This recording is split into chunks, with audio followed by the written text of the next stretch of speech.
আজ আমরা প্রকৃতির কোলে এই সুন্দর বাগানে এসেছি, যেখানে একজন গ্রামীণ মহিলা আমাদের জন্য মাছ, মাংস এবং ভাত রান্না করবেন। আচ্ছা ভাই সব, আজ আমি চা বাগানের মাঝখানে রান্না করব দেশি মাছ, দেশি মুরগি আর সাদা ভাত। দেখুন ভাই, প্রথমে আমি মাছটা ভেজে নিচ্ছি, তারপর মশলা দেব। এই মশলা কিন্তু বাজারের না, আমার নিজের বাগানের মরিচ আর রসুন। দেখুন, চা বাগানের যারা সারাদিন পরিশ্রম করেন তারা আজ একটু বিশ্রাম নিয়ে এই রান্না উপভোগ করবেন।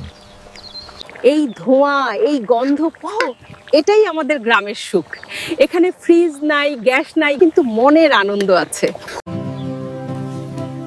চা পাতা তোলার কাজ শেষে আমাদের বোনেরা এসে একসাথে খাবে। এগুলো সবই আমাদের গ্রামের জিনিস। ধন্যবাদ সবাইকে। আজকের এই ছোট্ট আয়োজন হচ্ছে আমাদের হিঙ্গাজিয়া চা বাগান। এই বাগানে সবাই এসে পিকনিক করতে পারবেন আমাদের মতো। ধন্যবাদ হিঙ্গাদিয়া চা বাগান, দিলীপ ড্রাইভারকে, যিনি সাহেবের সাথে কথা বলে আমাদেরকে এই পিকনিকের আয়োজন করার অনেক কিছুতে হেল্প করেছেন।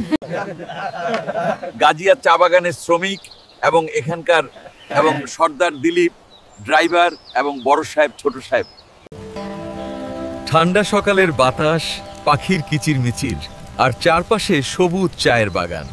আজ আমরা প্রকৃতির কোলে, the cool morning breeze, the chirping of birds and green tea gardens all around. Today we have come to this beautiful garden.